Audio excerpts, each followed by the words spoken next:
Hi everyone, I've got another video for y'all. Today I'm going to be painting a dresser without sanding. I've tried a few other paints that you don't have to sand with, and they're usually chalk paints. This one isn't a chalk paint, it actually has a satin finish to it rather than a matte finish. I got this dresser off of Facebook for $20. The person that was selling it was right down the road from me, so I just loaded it up, brought it home. It had some damage on the top when I first got it, so I went ahead and sanded all those scratches out so it'd be nice and smooth when I was done. I also had some scratches over here from where I tested it out. When I first got this dresser, I decided I was going to test the paint on the side. I just slapped some on the side there and scratched at it with my finger to see if it would come off. After that, I decided I was going to test a small area with several coats of paint and see how it held up to scratches. You can see how damaged the top was before I sanded it. I had already tried scratching it with my finger and it didn't scratch up the paint, so I got a screwdriver and tried to scratch the paint with it. It actually scratched the wood before it scratched the paint. So the scratches you're seeing here are indentations in the wood. Yes, I could scratch even harder and get the paint to peel, but there's no way that anyone's going to treat their furniture like this at home. You can even see the paint is stuck down in the scratches after I sanded it off.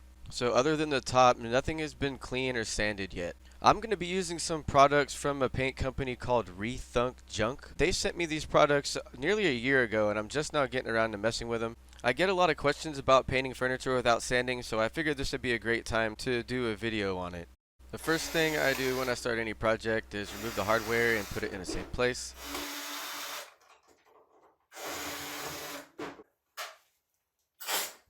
This emblem here is just held in by two small nails. I just use a screwdriver to pry it off. They're actually called escutcheons, so if you're ever missing these or want to put it on furniture, use that as the search term to try and find it. It's definitely a good idea to put these nails in a safe place so they don't get lost.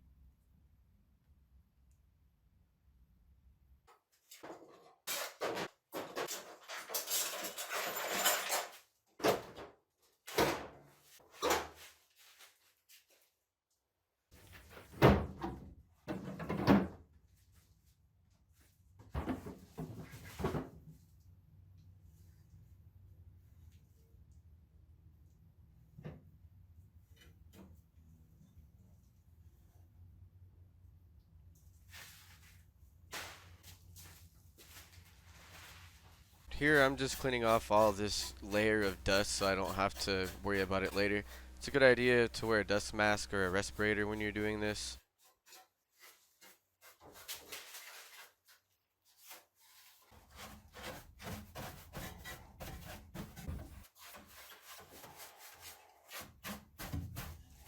Even if you're using paint that doesn't require sanding, you're always going to need to clean it. Rethunk Junk has their own cleaning product called the Prep. It says using a clean soft cloth, wipe the prep on all surfaces to be painted.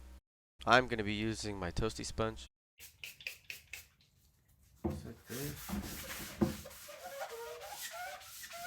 Oh, he's singing.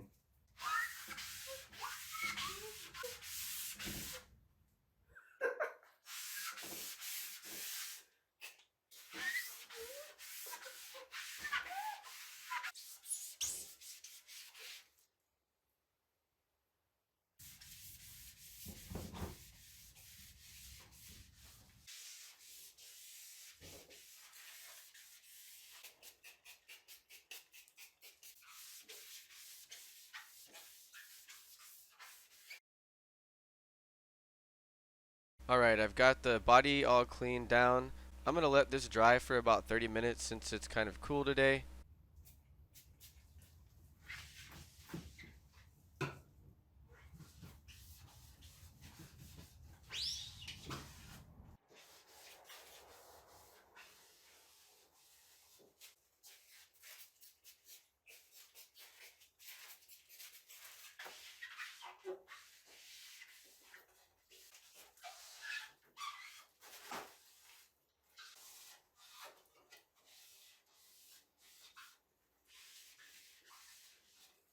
Alright, and that's it for the drawers. You can see they cleaned up really nice. Now I'm going to let these dry for about 20 or 30 minutes. In the meantime, I'm going to go back to the body and get ready to start painting that. For the paint, I'm using Rethunk Junk's Gray Mist. I decided to use a gray because it's super popular right now, so if I decide to sell this piece, it should sell pretty quickly. The brush I'm using is a Linzer brush. These are purchased at Walmart. They're not really anything special. If you were to be painting a lot of projects, you'd probably want to upgrade to a higher quality brush. I don't brush very much, so this works for me. I'm not really a big fan of brush strokes, so when I do paint furniture using a brush, I like to use thin coats. So I'll probably apply about 4 or 5 thin coats instead of trying to get away with 2 or 3 thick coats. Painting thin coats also allows the paint to dry faster, so what I like to do is start painting on the body and then paint on the drawers. Then by the time I'm done with the drawers, the paint on the body is dry and I can continue working without having to slather the paint on, wait a few hours and come back and check on it later. So again, I'm going to be applying the paint in thin coats, almost similar to dry brushing. Once I get to the areas where there's raw wood, I'll have to apply more because it'll soak up the paint a little bit more. It's going to look sloppy for the first few coats, but as you apply more coats, the color becomes more solid and you end up having a really smooth finish.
While the paint on the body dries, I'll go ahead and start on the drawers.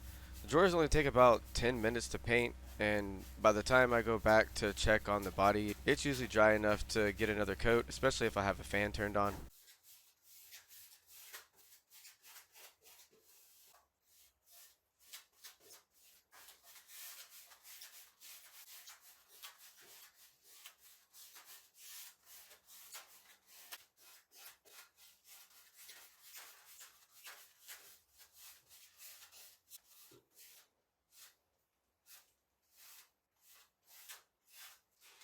Here is the first coat done on the drawers. While this dries, I'll go back to the body and start painting the second coat.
This is the third coat, and you can see it's starting to get a little bit better coverage. You also might have to apply a little bit more paint at this point. It's also a good idea to keep your brush a little damp so that the paint lays down a lot easier and doesn't start to dry out on your brush.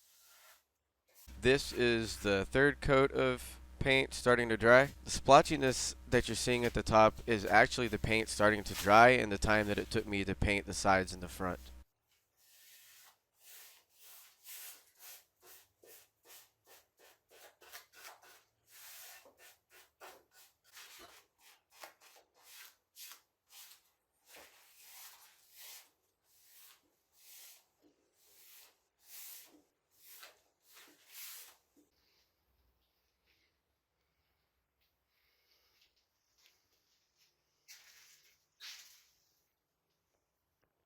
I ended up painting 4 thin coats on this piece to get full coverage. I didn't show the 4th coat being painted because it was getting a little redundant. I just did the same thing one more time. For the top coat, I'm using Rethunk Junk's Tough Top. They have a satin finish and I believe a matte finish. It looks similar to a water-based polyurethane, but it's a lot more watery, which is actually pretty good because you want to apply this in really thin coats so that it lays down. I'm basically going to do the same thing I did when I was applying the paint, 3 or 4 thin coats instead of trying to get it done in 1 or 2 coats. It does have a milky color whenever it's applied, but that's normal with water-based polyurethane and it will dry clear.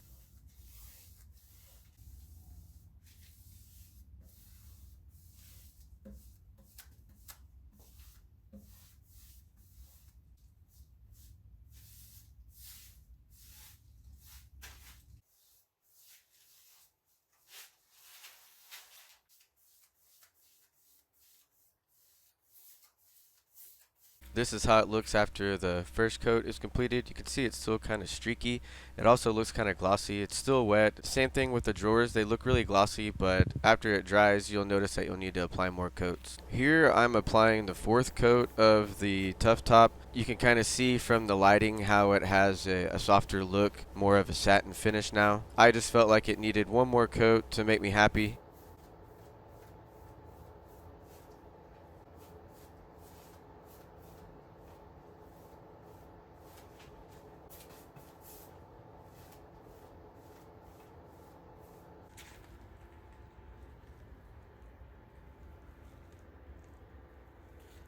I let the top coat dry overnight because it's been colder outside. Then I was ready to put the drawers in and the hardware back on. Just to keep this project as simple as possible, I didn't do any refinishing to the hardware. I know some people might prefer cup pulls over this colonial style hardware, but that's something I can show in another video.